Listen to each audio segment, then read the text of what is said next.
décidé de me préparer pour Nouvel An. Donc vraiment bizarre de me montrer comme ça parce que toujours mes lunettes. Ça va être tellement bizarre. C'est que le bas de mes cheveux, je vais juste faire des tresses. Et une fois que je dois partir, ils seront lâchés. Donc ça fera des petites vagues au niveau de mes cheveux. J'ai des coiffures en espérant onduler mes cheveux et c'est tout.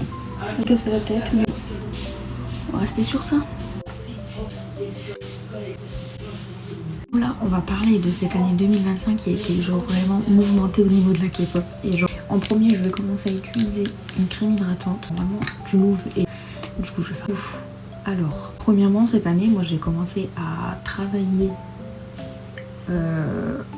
en faisant un service civique qui ne m'a rien rapporté au final parce que je suis toujours au même stade. Donc j'avais un projet professionnel qui était vraiment de travailler uniquement dans le secrétariat, qui on sait tous, métier débouché, qui est très compliqué d'expérience, mis à part j'en ai eu qu'une, mais c'était il y a 2 ans.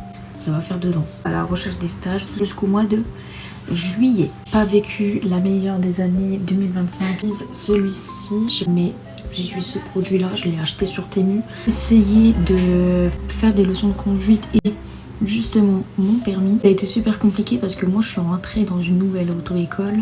Au final, je suis bloquée encore à l'heure actuelle où je vous tourne cette vidéo. Dans mon service civique, je devais faire tout simplement des stages. Vous voyez les autres faire des stages et moi qui étais encore bloquée dans...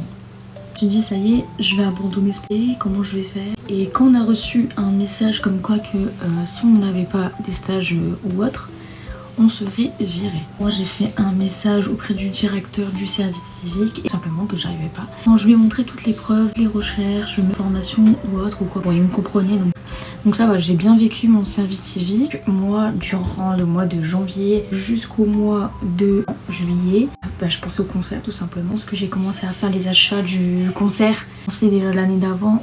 Je les ai vraiment commencé à acheter les vêtements, tout ça. Et genre vraiment galère à trouver en plus. Toutes les vidéos parce que j'ai tout supprimé de mon Snap. Parce que Snap, ils ont décidé de tout supprimer. Donc de payer tout ça, enfin le truc de Snap. Je suis partie au concert comme ça, en pantalon.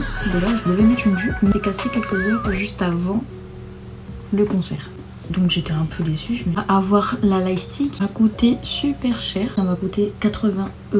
Lightstick qui est actuellement sur mon étagère. J'ai passé le meilleur concert, mais genre vraiment le meilleur concert de toute ma vie. Juillet, je suis partie à Paris. J'ai vécu un concert qui aurait pu déjà ne pas penser à y aller. Parce que au niveau des ventes des billets de concert, ça a été tellement intense parce qu'on a attendu tellement longtemps que on s'est dit c'est mort. Réponse à l'heure de midi, on a eu la réponse à 13 h. Donc moi j'étais à Paris avec des filles que j'ai jamais vues. J'ai pris le train tout seul. Sachant que moi je vis de crise d'angoisse où c'était